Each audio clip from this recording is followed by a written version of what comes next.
Okay, this tutorial will be about k-means.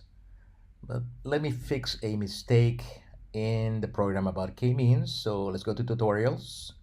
Let's go to programs, on supervised data mining, and double click on the first program k-means. Sometimes students make a mistake of dragging the program to the design area, and then you get an operator like this, and then you'll get an error. With programs, you double click. With data sets and operators, you drag. So let's delete that, and let's double click the program. Double click, and then here's the process. Okay, so let me see if I can make it. I can fit it. Let me move here, here, here, here, here. Okay, now it's visible.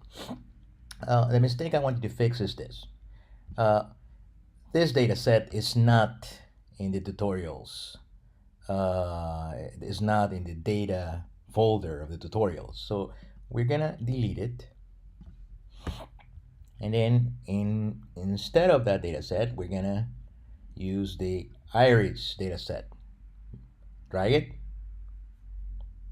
connect it. Okay, that's one thing we're gonna do. Perfect. And now we're gonna get rid of write Excel operator. Delete it, and now connect this to the terminal. Okay, so that's the way the first tutorial should look like. Okay, so now we're gonna save it, and after saving it, we're done. So we have fixed the error, and I'm gonna stop the tutorial here.